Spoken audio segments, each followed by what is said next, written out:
নমস্কার, কেমন আছেন সবাই? আশা করছি সকলে খুব ভালো আছেন। আমিও ভালো আছি। আমি অনিমা মল্লিক আর আপনারা সবাই দেখছেন বেঙ্গলি ফুড উইথ অনিমা। আজ আমি বানাবো ফুলকপির পরোটা। শীতের ঠান্ডায় যদি এরকম ফুলকপির পরোটাই না খেলাম তো কি খেলাম বলুন তো? তাহলে চলুন ভিডিওটা শুরু করছি। প্রথমে আমি এখানে ফুলকপির এইভাবে টুকরোগুলো করে নিয়েছি। ফুলকপির টুকরোগুলো প্রথমে আমি গ্রেড করে নেব। সবগুলো ফুলকপিকে আমি গ্রেড করে নেব ঠিক এরকম ভাবে। প্রথমে গ্রেড করে রাখা ফুলকপিতে আমি সামান্য পরিমাণে লবণ অ্যাড করে 10 মিনিটের জন্য রেখে দেব। লবণ অ্যাড করে রাখলে ফুলকপির ভেতর থেকে সব জল নিজেই আলাদা হয়ে যাবে। ঠিক 10 মিনিট পরে গ্রেড করে রাখা ফুলকপির ভেতর থেকে আমি ঠিক এইভাবে করে সব জল বের করে নেব। আর প্রচুর পরিমাণে জল বেরোচ্ছে এখানে। ফুলকপির পরোটা বানানোর জন্য প্রথমে এখানে আমি গ্রেড করে রাখা ফুলকপির একটা পোট তৈরি করে নেব।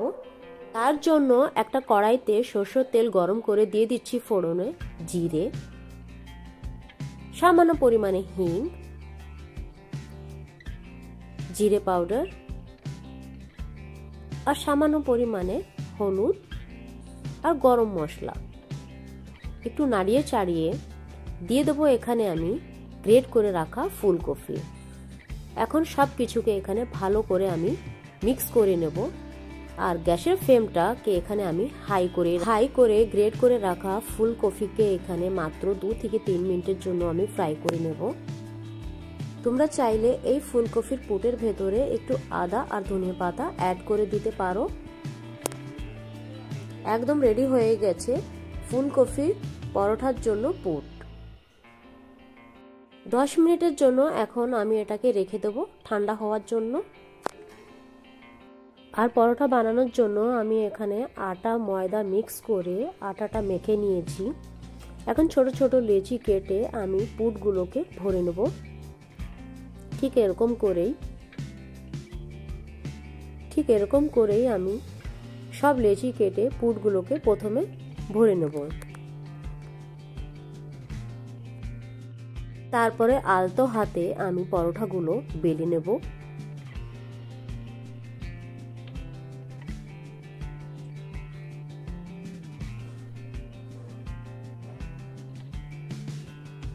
ঠিক এরকম করে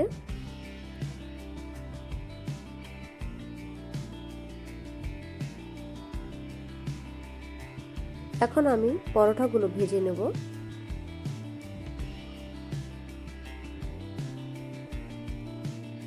এই পিঠ ওই পিঠ করে ভেজে নিলেই একদম রেডি হয়ে যাবে ফুলকপির পরোটা। শীতের ঠান্ডায় ফুলকপির পরোটা খেতে কে কে পছন্দ করো অবশ্যই আমাকে কমেন্টের মাধ্যমে জানিও। আমার রান্নার ভিডিওগুলি যদি তোমাদের ভালো লাগে অবশ্যই লাইক, শেয়ার এন্ড সাবস্ক্রাইব করো। দেখা হচ্ছে পরবর্তী অন্য কোনো ভিডিওতে। ততক্ষণের জন্য টাটা।